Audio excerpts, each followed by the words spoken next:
Jadi watak-watak ini sebenarnya yang menjadikan sistem kebobrokan negara berterusan sampai ke hari ini. Dan kita kena bersama-sama untuk memastikan kestabilan dan derita rakyat itu perlu diutamakan, bukan mengembungkan perut anak pinak, mengembungkan kroni. Dan ini yang berlaku. Dan tidak boleh kita membiarkan kezaliman berlaku pada sesiapa pun.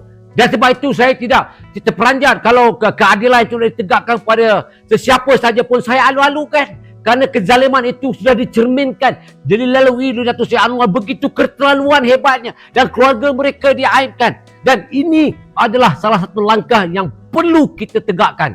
Iaitu menegakkan keadilan pada sesiapa sekalipun. Itu hasil daripada derita yang ditanggung oleh Datuk Seri Anwar Ibrahim. Dan rakan-rakan yang lain. Dan saya merumuskan dalam penceritaan itu yang mesej itu clear.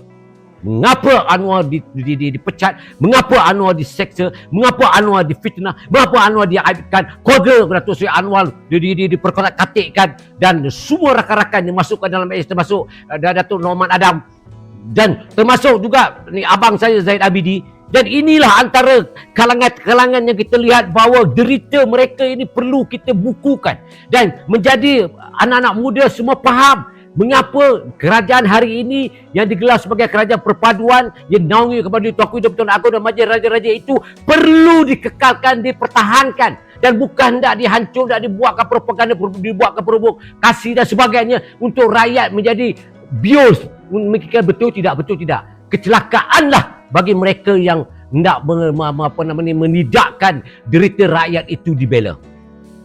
Terima kasih.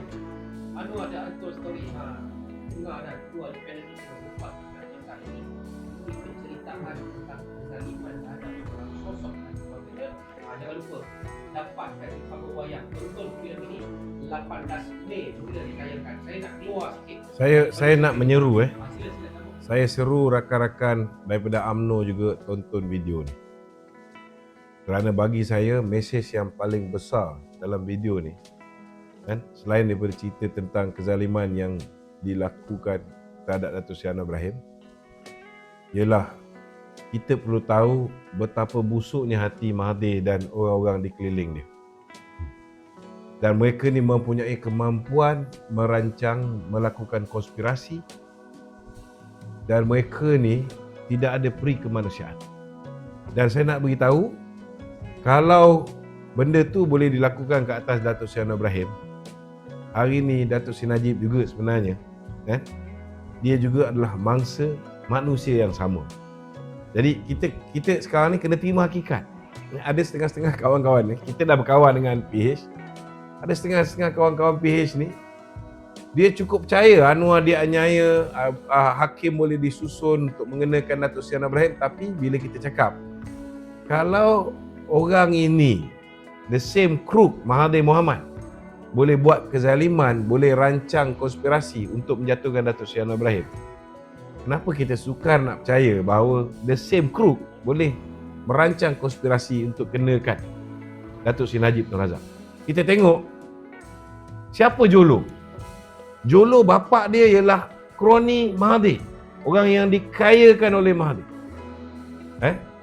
Siapa Zeti Akhtar Aziz yang keluarganya, suami dan anak dia terima 715 juta daripada Jolo, yang membenarkan duit 1MDB ditransfer ke Petro Saudi, yang membenarkan duit yang kononnya datang daripada putera Arab dan juga kerabat dia dan juga Kementerian Kewangan Arab, yang membenarkan supaya duit ini dibawa masuk, yang mengesahkan duit ni halal, tidak ada sumber haram dan sebagainya, yang akhirnya rupanya duit ni sebahagian daripada duit YMDB. Datuk Seri Najib akhirnya jadi mangsa. Sama juga, Zeti juga adalah merupakan kroni Tun Dr. Mahathir.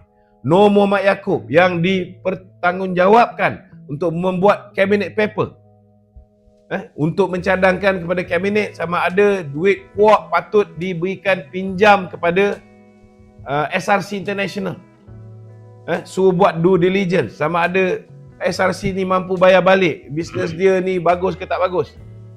Dengan cadangan daripada Nur Muhammad Yaakob, kabinet membuat keputusan bagi pinjaman 2 bilion kepada Kuok. Nur Muhammad Yaakob menerima 85 juta ringgit sehingga hari ini tidak didakwa di mahkamah. Orang, the main culprit, Jolo terima 1.2 bilion. Sehingga hari ini 1.2 bilion US dollar tau. Sehingga hari ini masih lagi belum dibawa balik. Walaupun kita tahu Ketua Polis Negara Mahathir dulu kata nak bawa balik bulan Disember, dah berapa kali bulan Disember. Dia panggil Zahid, minta Zahid untuk bubarkan UMNO, untuk sertai bersatu. Datuk Zahid kata takkan. Yang itu dia marah. Tak sampai 10 hari dia kena 47 campur dengan lagi 40 pertuduhan. 87 pertuduhan. Nak tunjukkan buruk sangat perangai pemimpin UMNO. Jadi itu sebab kita harap sekarang ni kita dah berkawan dengan kawan-kawan Pakatan Harapan.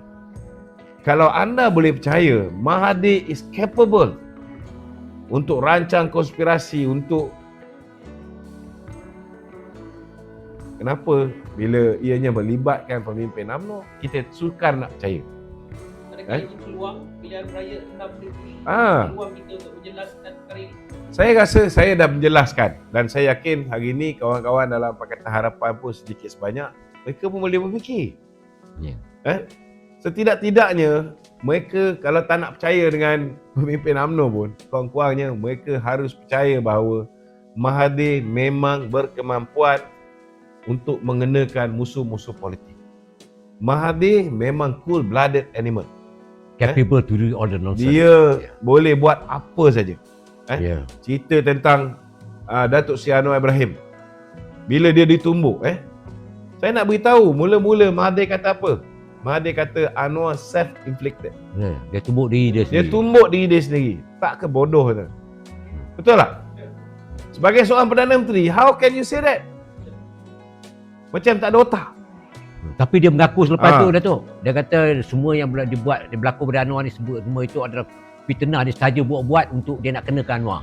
This is what bila dia mengaku pun, commit. Bila kita buat tribunal, kita buat RCI untuk menyiasat siapa yang mencederakan Datuk Seri Anwar Ibrahim. Itu sebab sebelum siasatan berakhir, Rahim Nur pun dah panik, Rahim Nur mengaku. Dan akhirnya dia hilang jawatan Ketua Polis Negara. Dah pencen. Dan pencen.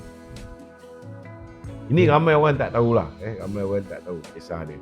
Itu sebab saya mengalu-alukan bila kabinet memutuskan untuk bawa balik Jolo ni. Saya cukup gembira. Yang tak gembira orang macam siapa tu Den Botok tu dipanggil apa? Apa nama dia? Den Blukang. Den Blukang geng kita pun kadang-kadang ada juga percaya dengan Den Blukang ni kan. Kita memang tak percaya Den Blukang ni. Suami kepada Umi Aida, Khairuddin Abu Hassan. Dia kata Lokman ni bodoh. Dia kata dengan membawa balik Jolo sebenarnya akan menyebabkan Datuk Seri Najib akan terus terpenjara. Saya nak beritahu, kalau bawa balik Jolo tu akan menyebabkan Datuk Seri Najib terus terpenjara. Dah lama dah Mahathir bawa balik Jolo. Ingat rakyat Malaysia ni bodoh. Itu rasionalnya. Berapa kali janji nak bawa balik, tak bawa balik. Sebab apa? Sebab dia takut kalau Jolo bawa balik, Jolo akan buka cerita. Dan kalau kita tengok dalam prosiding mahkamah pun, saksi-saksi pihak penawar mengatakan mereka menerima arahan daripada Jolo. Mereka menerima arahan daripada Jolo cakap tu. Dan assumption yang mereka buat ialah Jolo punya arahan tu ialah arahan daripada Datuk Seri Najib. Tapi bukti dia tak ada. Bukti dia tak ada. Itu sebab penting saya ucap terima kasih kepada Datuk Seri Anwar Ibrahim kerana nak bawa balik Jolo. Kerana dengan bawa baliknya Jolo ni kita akan tahu kebenaran. Kebenarannya. Tahu kebenaran. Anwar ada untold story. Ini kisah kejaman Dr. Mahathir. Semalam saya difahamkan dia Datuk Dola sampai kali kesan saya. Datuk Dola, Anwar ada untold story kejaman Mahathir. Ya, saya Mahathir ni dulu saya UMNO. Saya keluar UMNO ni tahun 96. Bila saya meluat kat dia bila dia mendesak supaya Mufti Selangor dipecat. Sebab Ratu Cantik yang nak buat di Shah Alam. Itu memang sejarah. Yang saya tak boleh. Saya dah keluar UMNO tahun 96 tu pasal meluat tengok Mahathir ni. Benci nombor satu dia.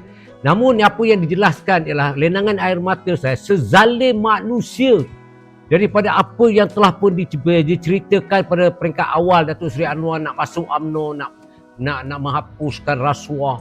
Ini memberikan kesan yang keterlaluan luar biasa pada diri saya. Kemudian bila dia dizalimi tanpa belah ihsan oleh si Rahim Noh tu yang pukul dia tu, memberikan saya kebencian teramat sangat dengan sistem kebobrokan yang tak sah kepada pimpinan, walaupun pimpinan itu pimpinan durjana. Dan arahan yang dikeluarkan, tekanan yang dikenakan itu, dan laluan kesukaran kawan dan keluarga itu memberikan saya, Allahu Akbar, hanya Allah saja yang tahu begitu luar biasa ujian yang diberikan terhadap Datuk Seri Anwar Ibrahim. Sebab itu bila laluan itu telah pun dijadikan sejarah, tapi sejarah itu perlu diungkit untuk memperlihatkan watak-watak si durjana ini. Sampai tahap mana mereka? Dan siapa mereka ni? Kepada kerajaan Brunei pada waktu tanpa berujuk kepada kabinet hanya menggunakan kuasa dia.